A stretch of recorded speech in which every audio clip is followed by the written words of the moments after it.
નમસ્કાર, હું છું ડૉક્ટર વિશાલ મકવાણા.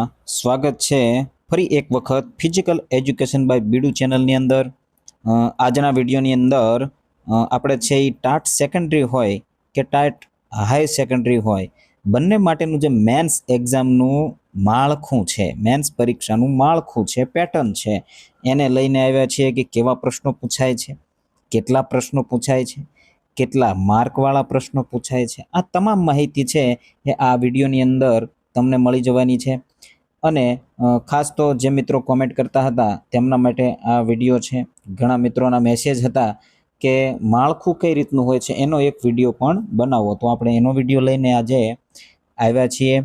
તો મેન્સ એક્ઝામ જે આપવાના છે એમના માટે ખાસ કે લખવાની જે પ્રેક્ટિસ છે એ પાડી દે, કારણ કે શારીરિક શિક્ષણ સાથે જોડાયેલા મિત્રો હોય અને લખાણ સાથે એમને વધારે લેવા દેવા હોતા નથી, એટલા માટે લખાણ છે એની પ્રેક્ટિસ શરૂ કરી દે. જેમને એવું લાગતું હોય કે અમે મેન એક્ઝામ માટે ક્વોલિફાય થઈ જવાના છીએ, તો એ લોકો મિત્રો ખાસ લખવાની પ્રેક્ટિસ કરી દે. સૌથી પહેલાં જે છે તે ટાટ મેન પરીક્ષાનું પ્રશ્નપત્ર 1 છે. કયું છે? પ્રશ્નપત્ર 1 જે છે, જેમાં ગુજરાતી સજ્જતા એટલે કે ગુજરાતી ભાષા સજ્જતાનું આખું પેપર એક આવે છે. જે પેપરની અંદર જે પેપર છે એ કુલ 100 ગુણનું હોય છે.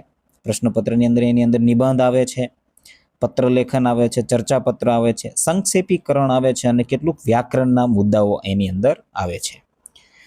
તો પ્રશ્નપત્ર 1 છે વિભાગ 1, એની અંદર લેખન કૌશલ્ય. જો હવે જે બંને પ્રશ્નપત્રો છે, પ્રશ્નપત્ર 1 અને પ્રશ્નપત્ર 2, બંનેની અંદર લેખિત સ્વરૂપે પ્રશ્નો લખવાના થશે, જવાબો લખવાના થશે. એટલે ડિસ્ક્રિપ્ટિવ ટાઈપના પ્રશ્નો હશે, ક્યાંક ક્યાંક 1 ગુણના પ્રશ્નો હશે, ક્યાંક ક્યાંક 2 ગુણના પ્રશ્નો હશે, જે વિષય વસ્તુની અંદર હશે. અહીંયા છે એ નિબંધ લેખન છે, ચર્ચાપત્ર છે, સંક્ષેપીકરણ છે, પત્ર લેખન છે. આ દરેક બાબતો છે એ પ્રશ્નપત્ર 1 ની અંદર જોવા મળશે. નિબંધ છે તો 250 થી 300 શબ્દોની અંદર તમારે નિબંધ લખવાનો થશે. અને જે સંક્ષેપીકરણ છે એ 1/3 ભાગમાં, એટલે કે જે ફકરો હોય એનો 1/3 ભાગની અંદર એનો અર્થ ન બદલાય તેવી રીતે આખું ફકરો છે એ ફરીથી લખવાનો થાય છે. જે પત્ર લેખન છે અને ચર્ચાપત્ર છે, 100 શબ્દોમાં અથવા તો 100 થી 200 શબ્દોની અંદર 200 શબ્દોની અંદર ચર્ચાપત્ર લખવાનું છે અને 100 શબ્દોની અંદર 100 થી 150 શબ્દોની અંદર પત્ર લેખન લખવાનો થતો હોય છે. અહીંયા તમને ચાર્ટ કોઠો આપેલો છે, એની અંદર નિબંધ લેખન તો 250 થી 300 શબ્દોની અંદર લખવાનો થાય છે. પત્ર લેખન છે એ આશરે 100 શબ્દોની અંદર અને ચર્ચાપત્ર છે એ 200 શબ્દોની અંદર તમારે લખવાનો થતો હોય છે. હવે નિબંધ જે છે એ 250 થી 300 શબ્દોનો છે તે પ્રશ્નપત્રની અંદર તમને 1 પૂછાવાનો છે. કેટલા પૂછાવાના છે? 1 પૂછાવાના છે. હવે ઘણા મિત્રોને એ પણ ખ્યાલ હોતો નથી કે આપણે 1 લખવાનો છે કે 2 લખવાના છે. ચર્ચાપત્ર છે, સંક્ષેપીકરણ છે, એ કેટલા પૂછા છે? 2 પૂછાવાના છે. અને પત્ર છે એ પત્ર પણ આપણને 2 લખવાના થશે અને ચર્ચાપત્ર પણ 2 લખવાના થશે. તો આવી રીતે નિબંધ જે છે એના 20 માર્ક હશે. કેટલા હશે? 20 માર્ક. એક જ નિબંધ લખવાનો છે અને તેના 20 માર્ક હશે. બાકી બધા છે એ 2-2 લખવાના છે, એ 10-10 માર્કના હશે. એક ટોપિકના 20 માર્ક થાય છે, પરંતુ 2 લખવાના થાય એટલે એકના 10 અને બીજાના 10, એવી રીતે 10-10 માર્કના 2 સંક્ષેપીકરણ હશે, 10-10 માર્કના 2 પત્ર લેખન હશે, 10-10 માર્કના એની સાથે 2 ચર્ચાપત્ર હશે. આ પણ 10 માર્ક, 10-10 માર્કના 2, એટલે કુલ કેટલા થાય છે? 20. આવી રીતે કુલ 20 નિબંધના થાય છે, 20 સંક્ષેપીકરણ અને 20 પત્ર લેખન અને 20 ચર્ચાપત્ર. આવી રીતે કુલ 80 માર્કનું ભારણ અહીંયા થાય છે. બાકી બચે છે 20 માર્ક. કેટલા બચે છે? 20 માર્ક બચે છે. બાકી બચે છે 20 માર્ક. જે 20 માર્ક છે એ ગુજરાતી ભાષાની અંદરનું વ્યાકરણના માર્ક, એટલે કે ગ્રામરના માર્ક. 20 માર્કનું ગ્રામર પૂછાય છે. તેની અંદર કેટલાક મુદ્દાઓ છે જે તમારે કવર કરવાના છે. એની અંદર તમને રૂઢિપ્રયોગ પૂછાઈ શકે છે, કહેવતો પૂછાઈ શકે છે, સમાસ આવે છે તેની અંદર, છંદ આવે છે, અલંકાર આવે છે, શબ્દ સમૂહ માટે એક શબ્દ વાપરવાનો હોય છે એ પણ આવે છે, જોડણી આવે છે, સંધિ આવે છે, અને વાક્ય રચના ઉપરના પ્રશ્નો તમને તેની અંદર જોવા મળે છે. અને આમ 20 ગુણનું આખું જે વ્યાકરણ છે, ગુજરાતી વ્યાકરણ, તે પૂછાય છે. હવે આ જે પ્રશ્ન છે એની અંદર ખાસ ગુજરાતી ભાષા છે એની શુદ્ધિ તમારી પાસે હોવી જોઈએ. ગુજરાતી ભાષાની અંદર શબ્દો છે એ સચોટ હોવા જોઈએ, ભાષા શુદ્ધ શબ્દો હોવા જોઈએ, ક્યાંય પણ વાક્ય રચનાની અંદર ભૂલ ના હોવી જોઈએ. આ દરેક બાબતોનું ખ્યાલ છે આની અંદર રાખવાનો છે. ગુજરાતી ભાષા છે એટલે ગુજરાતીમાં જ દરેક બાબતો છે એ તમારે તેની અંદર નોંધવાની છે. આની તૈયારીના વિડીયો છે એ તમને યુટ્યુબ ઉપર ઘણા બધા અવેલેબલ થતા હોય છે. બીજું હવે મેન વાત જે આવે છે એ આપણા વિષય વસ્તુની છે. તો એની અંદર મુખ્ય પરીક્ષાની અંદર જે આપણને મેન્સ પેપર છે અને જે પ્રશ્નપત્રનું માળખું, એટલે એની અંદર વિષય વસ્તુનું જે પ્રશ્નપત્ર છે તેનું માળખું જોવા જઈએ તો એની અંદર આપણને આ વખતે જે સુધારો થયેલો છે એ મુજબનું આપણે માળખું લઈને આવ્યા છીએ. આ પ્રશ્નપત્ર છે એના પણ 100 માર્ક છે. જે પ્રશ્નપત્ર 1 છે ભાષાશાસ્ત્રનું, એની અંદર તમને 2.5 કલાક મળવાની છે. કેટલી કલાક મળવાની છે? 2.5 કલાક, 2 30 કલાક, 2 અને 30 કલાક તમને મળવાની છે. 2 અને 30 કલાક, 2.5 કલાક મળવાની છે. અને આ જે વિષય વસ્તુનું પેપર છે એની અંદર તમને 3 કલાક પૂરી મળવાની છે. કેટલી? 3 કલાક પૂરી મળવાની છે. એટલે આ પણ તમારે ધ્યાને રાખવાનું છે. સમયને સાથે લઈને તમારે ચાલવાનું છે. કોઈ પણ પ્રશ્ન વધારે આવડતો હોય તો એની અંદર વધારે ને વધારે લખાણ કરવાનું નથી. ટાઈમને પણ તમારે જોતું જવાનું છે. હવે જે વિષય વસ્તુની અંદર જે પ્રશ્નો આવે છે એની અંદર સૌથી પહેલા મુદ્દાસર પ્રશ્નો જે છે એની અંદર કુલ પ્રશ્નો 7 આવે છે. કેટલા આવે છે? 7 પ્રશ્નો આવે છે. અને 35 ગુણ છે. એટલે દરેકના કેટલા ગુણ થાય છે? 5 ગુણવાળા 7 પ્રશ્નો આવશે. હવે આ વખતની જે પ્રશ્નપત્રો પૂછાશે વિષય વસ્તુની અંદર ખાસ, તો જે ગયા વર્ષનું તમે પ્રશ્નપત્ર જોશો એટલે તેની અંદર તમને ઓપ્શનલમાં પ્રશ્નો જોવા મળશે. જેવી રીતે 10 પ્રશ્નો આપ્યા હોય ને એમાંથી લખ્યું કે કોઈ પણ 7ના જવાબ આન્સર તમારે આપવાના છે. પરંતુ આ વખતે છે એ કદાચ 99% છે એ આ વખતે ઓપ્શન વાળા પ્રશ્નો આવવાના નથી. જે 7 પ્રશ્નો આવશે ને સાથે સાથ તમારે ફરજિયાત તમારે લખવા પડશે.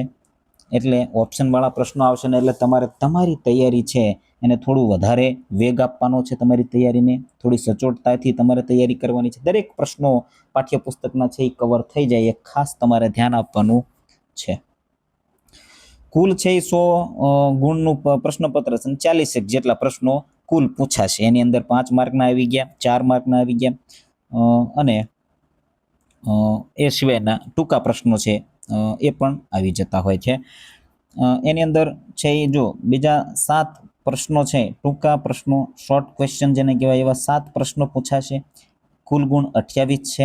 એટલે એક પ્રશ્નના કુલ ગુણ કેટલા થાય છે? 4 થાય છે. કેટલા થાય છે? 4 થાય છે. આવા 7 પ્રશ્નો તમને જોવા મળશે. એટલે 4 માર્કવાળા 7 પ્રશ્નો જોવા મળશે, 5 માર્કવાળા 7 પ્રશ્નો જોવા મળશે. જેની અંદર તમારે જે પણ માગ્યું છે પ્રશ્નની અંદર, પ્રશ્નોની અંદર જેટલું માગ્યું છે એટલું લખવાનો વધારેમાં વધારે ભાર આપો. કારણ કે વધારે લખવાથી તમને વધારે માર્ક મળવાના નથી, ઓછું લખવાથી તમને પૂરા માર્ક મળવાના નથી. એટલે જેટલું માગ્યું છે એટલું લખવાની ખાસ કાળજી લેવી. અને ટૂંકા પ્રશ્નો છે, હેતુલક્ષી પ્રશ્નો છે, એ પણ પૂછાશે. તો કુલ ગુણ 37 જેટલા પ્રશ્નો થાય છે, 26 જેટલા પ્રશ્નો થાય છે. અને એના થઈ અને 37 માર્કના કુલ એટલા 2 માર્કવાળા, 1 માર્કવાળા, આ દરેક પ્રશ્નો થઈ અને એટલા પ્રશ્નો પૂછાશે. એવી રીતે તો અહીંયા તમે જોવા જાવ તો મુદ્દાસર છે 35 ગુણનો ભારણ આપેલું છે. અને ટૂંકા પ્રશ્નો 28, એટલે 4 માર્કનો પ્રશ્ન છે એને 28% ભારણ આપેલું છે. અને 37% ભારણ છે એ ટૂંકા પ્રશ્નો છે એને આપણે પ્રિલિમ્સ એક્ઝામની અંદર મોટા ભાગના કવર થઈ ગયેલા હોય છે. એટલે એની અંદર વધારે તમારે તકલીફ પડશે નહીં. તમારે ખાસ તૈયારી કરવાની છે મુદ્દાસર પ્રશ્નોની. મુદ્દાસર પ્રશ્નોની તમારે તૈયારી કરવાની છે, એટલે એની અંદર ખાસ તમારે ધ્યાન આપવાનું છે. અને પ્રશ્નો કેવા પૂછાય આવો પણ પ્રશ્ન ઘણાને થતો હોય છે. તો આસનો છે, આખી સ્થિતિ શરૂઆતથી લઈ અને અંત સુધીના ફાયદા અને ધ્યાનમાં રાખવાની બાબતો અને આ બધી. અને એવું પણ પૂછાઈ શકે કે આકૃતિ સહિત આસનો છે એને તમે સમજૂતી આપો, તો આકૃતિ સહિત એની સમજૂતી આપવાની થતી હોય છે.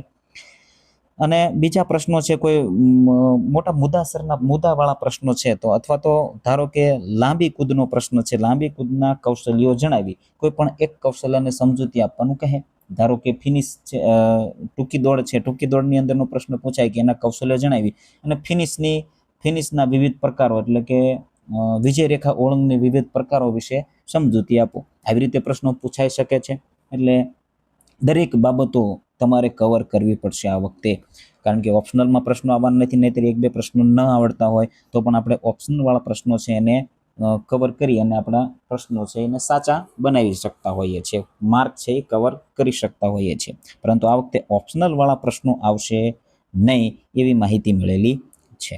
હવે સફળતા છે એની વ્યૂહરચના તમારે કઈ રીતે બનાવવાની છે, તો શબ્દો અને સમય મર્યાદાનું પાલન કરવાનું. જેટલા શબ્દોમાં તમને પ્રશ્નો લખવાના કીધા છે એટલા શબ્દોમાં તમારે પ્રશ્નોને લખવાના છે. કોઈ પ્રશ્ન વધારે આવડે છે, એનું તમારી પાસે પૂરેપૂરું જ્ઞાન છે, તો દરેક બાબતોને સમજાવવા જવાનું નથી. જેટલું માગ્યું છે એટલું ટૂંકમાં તમારે જણાવવાનું છે.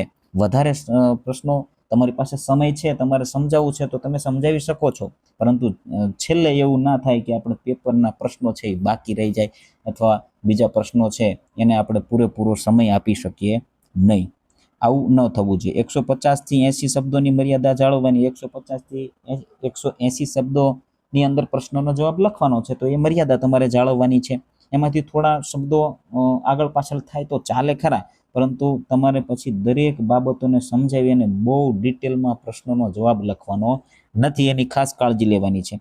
લાંબા પ્રશ્નોમાં વધુ સમય ન બગાડવાનો. જો કીધું છે ને, લાંબા પ્રશ્નોમાં વધુ સમય બગાડવાનો નથી. ચોકસાઈ પર ધ્યાન આપવાનું છે. હેતુલક્ષી અને ટૂંકા પ્રશ્નો વધુ સચોટતાથી ધ્યાનમાં લેવાના છે. એટલે હેતુલક્ષી પ્રશ્નો છે એને આપણે, જો કે પ્રિલિમ્સમાં મોટા ભાગના પ્રશ્નો કવર થઈ ગયા હોય છે, પરંતુ છતાં આપણે સમજૂતી સાથે એને પણ રીડ કરવા પડશે. તો આટલી બાબતો છે એને ખાસ તમારે ધ્યાનમાં લેવાની છે.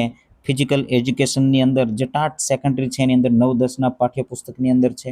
જે પણ પ્રશ્નો તમને મોટા પ્રશ્નો નીકળે છે, સૂર્ય નમસ્કાર છે, આસનો છે, ધ્યાન છે, બંધ છે, આ બધા બાબતો છે એને પણ ધ્યાને લઈ લેવાની છે. અને જે સ્વાસ્થ્યના પ્રશ્નો પ્રકરણો છે એને પણ કવર કરવાના છે. એની અંદર જે બાબતો છે એને પણ કવર કરવાની છે.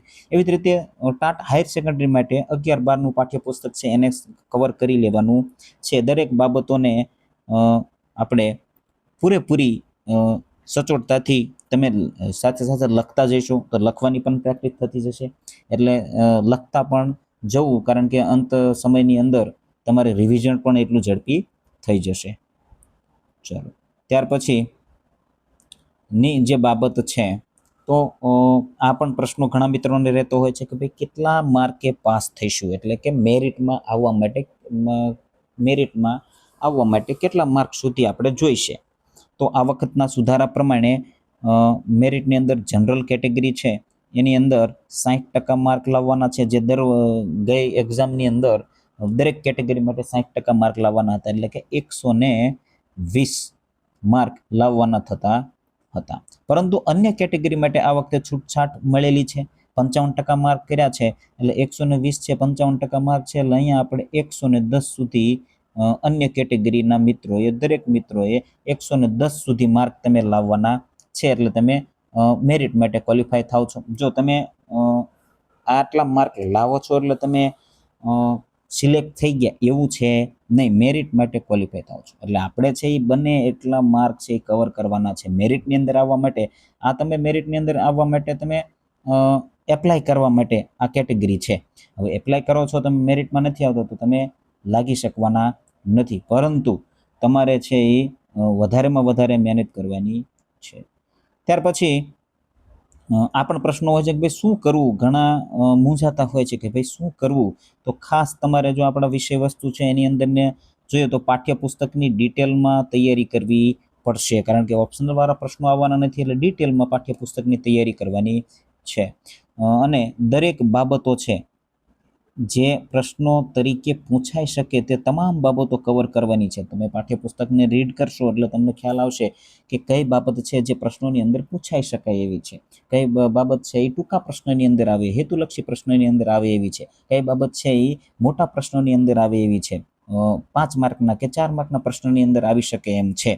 અને એની સાથે સાથે જે પ્રીવિયસ યર ક્વેશ્ચન પેપર છે એને પણ જોઈ લેવું, આપણે ગ્રુપમાં મૂકેલું જ છે, એને પણ જોઈ અને તમે રીડ કરી કેવા પ્રશ્નો પૂછાઈ શકે છે, કઈ રીતે પૂછાઈ શકે છે એ પણ જોઈ શકો છો. અને આ વખતે છે એ માળખામાં થોડો સુધારો થયેલો છે, એટલે વધારે મોટા પ્રશ્નો હતા એને આ વખતે રદ કરેલા છે, અને 5 માર્ક સુધીના મોટામાં મોટા પ્રશ્નો છે એ વિષય વસ્તુની અંદર આવશે. તો એની અંદર કવર કરવાની છે. બીજું છે લખવાની પ્રેક્ટિસ ખાસ કરવાની છે. આપણે શારીરિક શિક્ષણના મિત્રો છીએ, શારીરિક શિક્ષણ સાથે જોડાયેલા મિત્રો છીએ, એટલે લખવાની બિલકુલ વધારે ટેવ એટલે કે આદત હોતી નથી. તો લખવાનું તમારે આજથી ચાલુ કરી દેવાનું છે, અથવા ચાલુ કરી દીધું હોય તો વેલ એન્ડ ગુડ, પરંતુ લખવાની પ્રેક્ટિસ છે એ ખાસ કરવાની છે. કારણ કે પછી જો બંને પેપર છે એક જ દિવસની અંદર આવે છે, એટલે લખી અને ખૂબ જ હાથ પણ થાકી જતો હોય છે, આંગળીઓ પણ થાકી જતી હોય છે, એટલે પછી શું થાય છે કે રાઇટિંગ છે, અક્ષરો છે એ સારા પડતા નથી. એટલા માટે અત્યારથી તમે લખવાની પ્રેક્ટિસ કરશો એટલે પેપરની અંદર મુશ્કેલી પડશે નહીં. તો આટલી બાબતો છે એને ખાસ તમારે ધ્યાન રાખવાનું છે. આજના વિડીયોની અંદર બસ આટલું જ. વિડીયો છે એ ગમ્યો હોય તો લાઈક જરૂર કરી દેજો. જે પણ મિત્રો છે એમને પ્રિલિમ્સની અંદર આપણી ચેનલ સાથે જોડાઈ અને તૈયારી કરી છે અને સફળતા મળી છે, અથવા તો સફળતા મળશે એવી ખાતરી લાગે છે, એવા તમામ મિત્રોએ આ વિડીયો છે એને લાઈક કરી દેવાનો છે, અને મેન્સની તૈયારીમાં સચોટતાથી લાગી પડવાનું છે. હવે અત્યાર સુધી તમે તૈયારી કરી છે અને હવે મેન્સની અંદર તમે પાછી પાની કરવાની નથી. એની અંદર પાછી પાની કરશો અને પછી અંતમાં છેલ્લે અફસોસ થશે, તો એ બાબતને તમારે ધ્યાને લેવાની છે. આજના વિડીયોની અંદર બસ આટલું જ. બન્યા રહેજો આ ચેનલની અંદર. જય હિન્દ, જય ભારત.